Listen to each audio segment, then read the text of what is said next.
El derecho es como el sol, aunque no lo veamos, siempre está en cada momento de nuestras vidas. Esta frase puede parecer exagerada, pero si analizamos nuestras actividades cotidianas, vamos a encontrar siempre en ellas un vínculo a una potencial situación o relación jurídica. Desde el momento en que llegamos a este mundo, incluso antes podríamos decir, hasta el momento en que nos vayamos de este mundo, incluso después también, siempre está el derecho presente. Incluso ahora mismo, usted y yo estamos siendo parte de una relación jurídica entre un alumno que recibe el servicio educativo universitario y un docente que brinda dicho servicio. Y esa relación jurídica está regulada legalmente. Hay una ley específica que es la ley 26.206. Pensemos entonces en la importancia que tienen las leyes que por un lado regulan la actividad comercial y por otro lado nos brindan las herramientas para desarrollar esa actividad.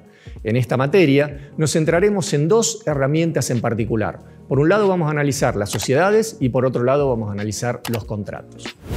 Bienvenidos entonces a este primer material audiovisual de aspectos legales de los negocios. En esta unidad 1 abordaremos los siguientes temas. ¿Qué es el derecho comercial y dónde se ubica dentro del derecho positivo argentino? ¿Cuáles fueron las principales modificaciones que produjo la Ley 26.994 en materia mercantil? Y averiguaremos también si luego de esta unificación normativa el derecho comercial conserva autonomía. También vamos a ver en esta unidad quiénes son los actores del derecho comercial y qué importancia tiene cada uno en la actividad mercantil. Por último, en esta unidad veremos qué es una sociedad, cuáles son sus elementos y órganos, cuántas clases de sociedades existen y qué es una sociedad de responsabilidad limitada. ¿Qué es el derecho? El diccionario de la Real Academia Española define al derecho como el conjunto de principios y normas expresivos de una idea de justicia y de orden, que regulan las relaciones humanas en toda sociedad y cuya observancia puede ser impuesta de manera coactiva. Pero también podemos decir que el derecho es el conjunto de normas jurídicas que regulan la convivencia humana dentro de un estado y tiempo determinados, y que esas normas pueden ser escritas, no escritas, codificadas y no codificadas. Ahora bien, ¿qué es entonces el derecho comercial? Podemos decir que es la rama del derecho privado que regula a las empresas, a los negocios y a las relaciones dentro del mercado. Antes del 1 de agosto del año 2015 coexistían dos códigos independientes, separados uno del otro. Por un lado estaba el Código Civil, que era un código de 1869, tenía 4.051 artículos, y por otro lado estaba el Código de Comercio, que era de 1862 y tenía 1.611 artículos. Pero tanto el Código Civil como el Código de Comercio generaban un inconveniente entre sí, porque trataban los mismos temas, por ejemplo, obligaciones, contratos y sociedades, pero de manera diferente. Había obligaciones civiles por un lado, obligaciones comerciales por el otro, contratos civiles por un lado, contratos comerciales por el otro, y lo mismo pasaba con las sociedades, sociedades civiles por un lado y sociedades comerciales por el otro. Por ello, fue necesario unificar ambos códigos en uno solo, y ese código se denominó Código Civil y Comercial de la Nación, es el que rige actualmente y tiene 2.671 artículos. Si nos preguntamos cuáles fueron las principales modificaciones que introdujo en materia mercantil esta unificación de la Ley 26.994, podríamos decir rápidamente que fueron las siguientes. Primero, ya no hay una referencia orgánica de la empresa, ya no se menciona al comerciante, ya no hay referencia al acto de comercio, se incorporó el elemento patrimonial en materia de contratos, se incorporó también el contrato clásico y el contrato de consumo, se unificaron los contratos, se legisla sobre los contratos asociativos, el negocio de participación, las agrupaciones de colaboración, las uniones transitorias, los consorcios de cooperación. También se legisla sobre el contrato paritario, el contrato por adhesión y el contrato de consumo. En materia societaria se incorpora la sociedad unipersonal y se modifica de esta manera la ley que antes se llamaba Ley de Sociedades Comerciales, que es la Ley 19.550, que mantiene el mismo número de ley, pero ahora se llama Ley General de Sociedades. Entonces podemos preguntarnos si la unificación le hizo perder autonomía al derecho comercial. La autonomía de una rama del derecho debe ser analizada desde tres puntos de vista. Autonomía legislativa, que significa que tiene normas propias e independientes, como por ejemplo la Ley General de Sociedades 19.550, la Ley de Cheques 24.452 y la Ley de Concursos y Quiebras 24.522.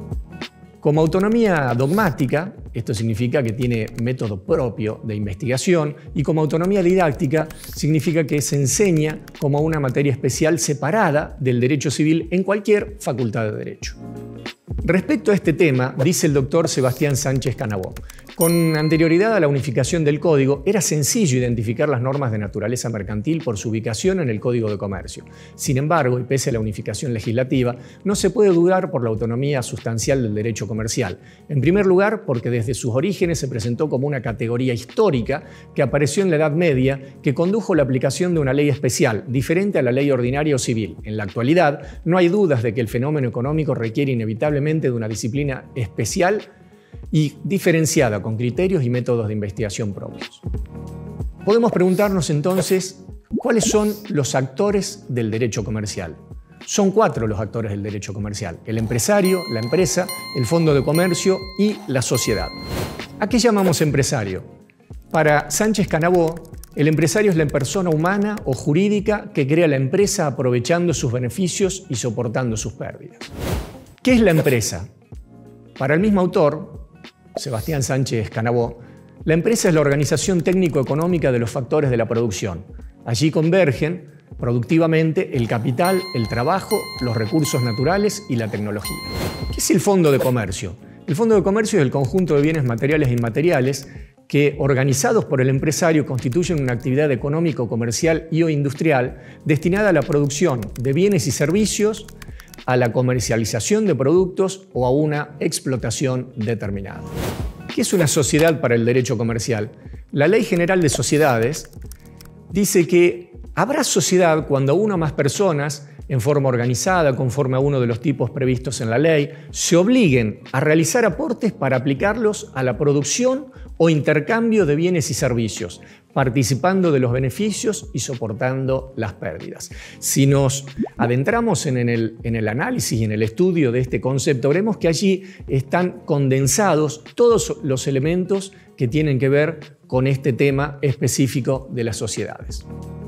Antes de constituir una sociedad, deberíamos hacernos 3 preguntas al menos. Primero, ¿por qué nos vamos a asociar? Segundo, ¿con quién nos vamos a asociar? Y tercero, ¿cómo vamos a asociarnos? Estas preguntas, o en realidad la respuesta a estas preguntas, nos van a poner en presencia del consentimiento.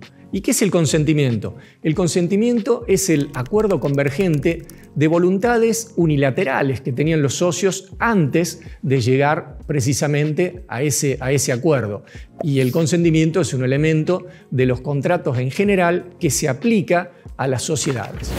Si tuviéramos que establecer una comparación, una equivalencia o un parangón, podríamos decir así, entre los órganos de la sociedad y los poderes del Estado, ¿cómo sería esta equivalencia?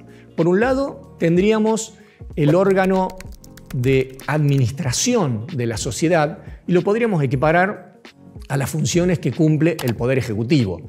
Después tendríamos, por otro lado, al órgano deliberativo, algunos denominan órgano de gobierno de la sociedad también, que es la reunión de socios. Y este órgano deliberativo debería ser equiparado al Poder Legislativo. Y por último está el órgano de fiscalización y control, que deberíamos equipararlo con el Poder Judicial. Según el tipo de regulación que tengan, podemos dividir las sociedades en sociedades formales y sociedades informales. Dentro de las sociedades formales está la sociedad colectiva, la sociedad en comandita simple, la sociedad en comandita por acciones, la sociedad de capital e industria, la sociedad de responsabilidad limitada, la sociedad anónima, que puede ser la anónima unipersonal y la anónima con participación estatal mayoritaria. Y también está la sociedad por acciones simplificadas.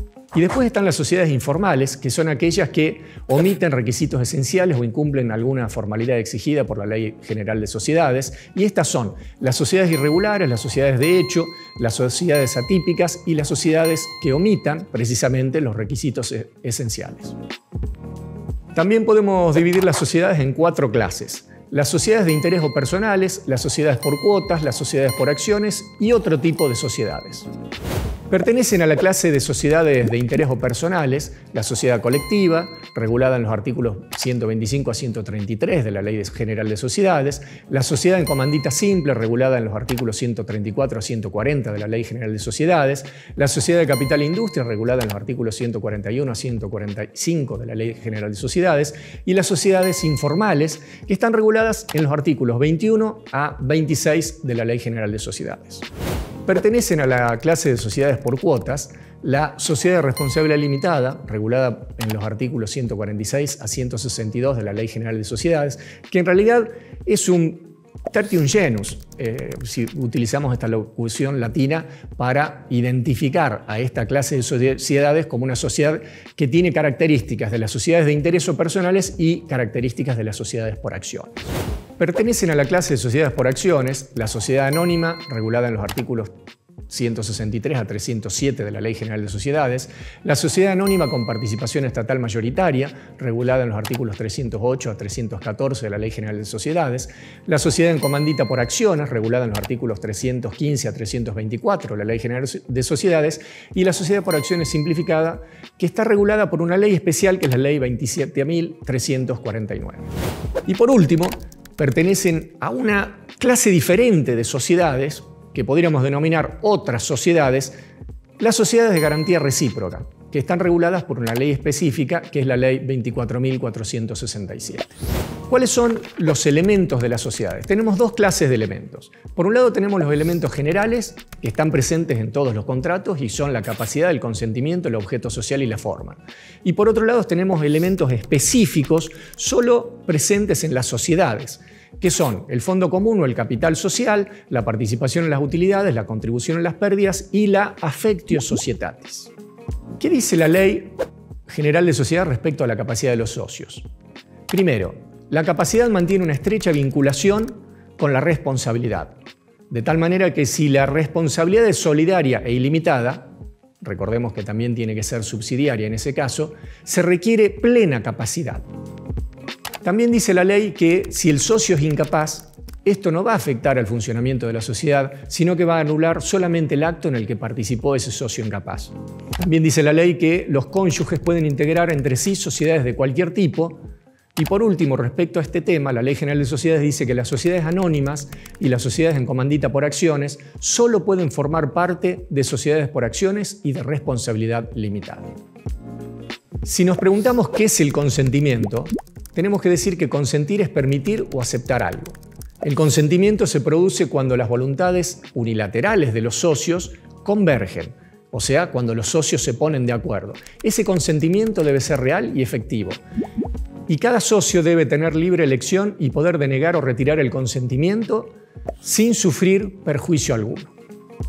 ¿Qué es el objeto social? Es la actividad económica que desarrolla la sociedad. Debe ser posible, tanto física como jurídicamente, debe ser lícito, porque de lo contrario el contrato social es nulo, y debe ser determinado. ¿Qué pasa entonces si la sociedad tiene objeto ilícito o prohibido? Primero, la sociedad es nula de nulidad absoluta. Segundo, los terceros que contrataron de buena fe con la sociedad pueden alegar contra los socios la existencia de la sociedad sin que éstos puedan oponer la nulidad. Tercero, declarada la nulidad, se procederá a la liquidación por quien designe el juez. Y cuarto, los socios y administradores tendrán responsabilidad ilimitada y solidaria tanto por el pasivo social como por los perjuicios causados. ¿Qué es la forma? La forma es el conjunto de requisitos que exige la legislación para que una sociedad pueda ser considerada como regular. Se aprecian claramente en el artículo 11 de la Ley General de Sociedades, que es el artículo que establece los requisitos que debe reunir el instrumento constitutivo de una sociedad, este elemento que es la forma. En este artículo 11 vemos que como requisitos que tiene que tener todo instrumento constitutivo deben estar el nombre, la edad, el estado civil, la nacionalidad, la profesión, el domicilio y el DNI de los socios, la razón social o la denominación y domicilio de la sociedad, la designación del objeto de la sociedad, que debe ser preciso y determinado, la designación del capital social, expresado siempre en moneda argentina, y la mención del aporte de cada socio. En el caso de sociedades unipersonales, el capital social deberá ser integrado totalmente en el acto constitutivo. En cuanto al plazo de duración, también tiene que ser determinado, debe estar especificado. también tiene que estar especificado la organización tanto de los órganos de administración, de fiscalización y de las reuniones de socios. También debe estar especificada la regla para distribuir las utilidades y soportar las pérdidas, las cláusulas necesarias para establecer los derechos y obligaciones de los socios entre sí y respecto de terceros. Y por último, las cláusulas atinentes al funcionamiento, la disolución y la liquidación de la sociedad. ¿Qué es el fondo común o capital social? El fondo común o capital social está integrado por los aportes de cada socio, de tal manera que es invariable, o sea, es lo que cada socio separa de su patrimonio personal y lo entrega a la sociedad. ¿Sirve para qué? Para lograr el fin social, la actividad que va a cumplir la sociedad.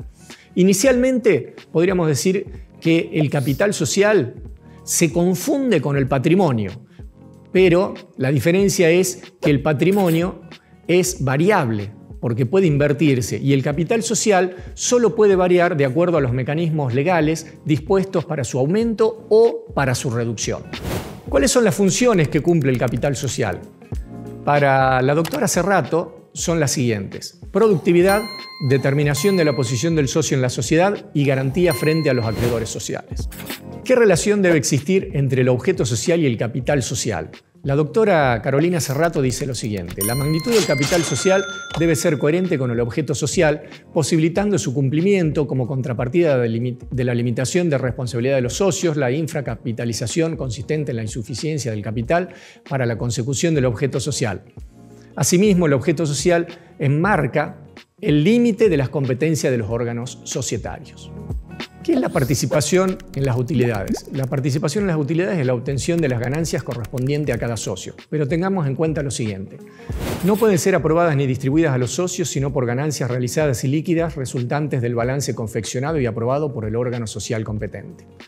Las ganancias distribuidas en violación a esta regla son repetibles, o sea, los socios deben devolver esas ganancias a la sociedad. ¿Qué es la contribución en las pérdidas? Es la participación correspondiente a cada socio en las pérdidas de la sociedad. Es uno de los deberes patrimoniales más importantes que asumen los socios y consiste en asumir las deudas de la sociedad en forma proporcional a la participación que tiene ese socio en el capital social. ¿Qué es la affectio societatis? La affectio societatis es la voluntad de unión que el socio debe a los otros socios, que se configura en el trato igualitario de los socios dentro de sus respectivas condiciones económicas, en la participación directa en cuanto a las ganancias, las pérdidas y en la colaboración activa jurídicamente igualitaria e interesada. ¿Qué es una sociedad de responsabilidad limitada? Es una sociedad formada por un reducido número de socios con derechos en proporción a los aportes de capital que realizan y en la que solo responden de las deudas por la cuantía del capital social. ¿Qué hemos visto en el presente material? ¿Qué es el derecho comercial y dónde se ubica dentro del derecho positivo argentino? ¿Cuáles fueron las principales modificaciones que produjo la Ley 26.994 en materia mercantil? Y averiguamos también si luego de esta unificación normativa el derecho comercial conserva o no conserva autonomía. También hemos visto quiénes son los actores del derecho comercial y qué importancia tiene cada uno de ellos en la actividad mercantil. Y hemos visto qué es una sociedad, cuáles son los elementos característicos de las sociedades, cuántas clases de sociedades existen y qué es una sociedad de responsabilidad limitada. Muchas gracias a todos por su atención y nos vemos en el próximo material.